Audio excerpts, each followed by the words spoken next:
하나님의 말씀이 영혼의 양식이라면 기도는 영혼의 보험입니다.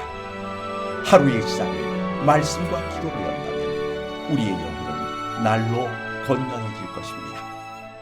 오늘은 시편 99편 6절과 7절의 말씀을 묵상하여 우리의 영혼을 살찌우고 기도로 하루를 시작함으로 활력을 얻고자 합니다.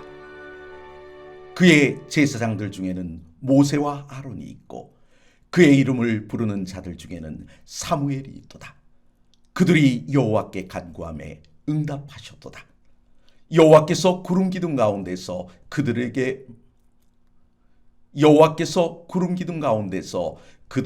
말씀하시니 그들은 그가 그들에게 주신 증거와 율례를 지켰도다. 하나님께서 우리에게 베푸시는 은혜는 차별이 있을까요? 아니면 없을까요? 차별이란 단어는 왠지 하나님의 품성과 어울리지 않을 것 같습니다.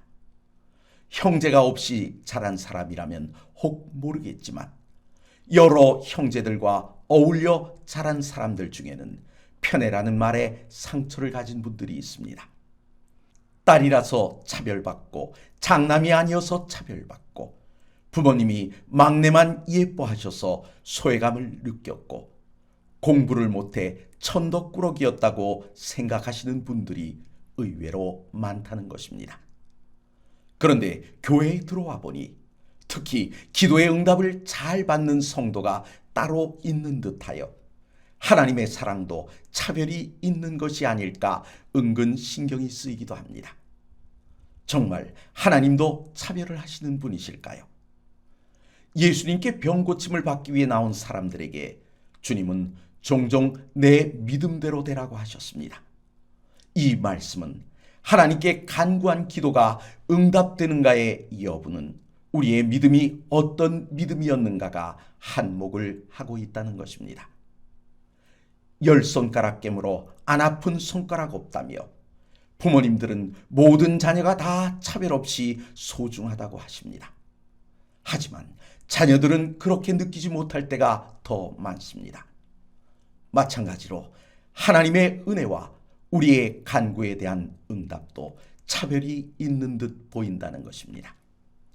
하지만 알고 보면 하나님의 차별이 아니라 우리의 믿음과 선택의 문제라는 사실입니다.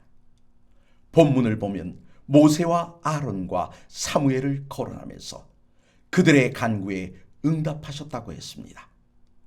왜 하나님은 그들의 기도에 응답하셨을까요? 여호와 하나님께서 구름 기둥 가운데서 당신의 법을 말씀하셨습니다. 그런데 모세와 아론과 사무엘은 하나님께서 당신의 백성들에게 반포하신 증거와 율례를 지켰기 때문에 하나님께 응답을 받았다는 것입니다. 다시 말해 간구에 대한 하나님의 응답의 여부는 하나님의 편애가 아니라 나의 태도에 달렸다는 것입니다.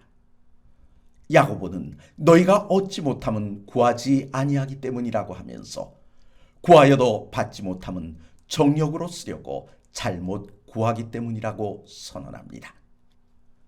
말씀과 기도로 하루를 시작하려 하시는 성도 여러분, 편애라고 느껴질 때 여러분은 어떻게 대처하십니까? 남을 탓하기보다는 나를 돌아보고 하늘 아버지의 뜻을 살피는 것이 더 먼저가 되어야 하지 않을까요?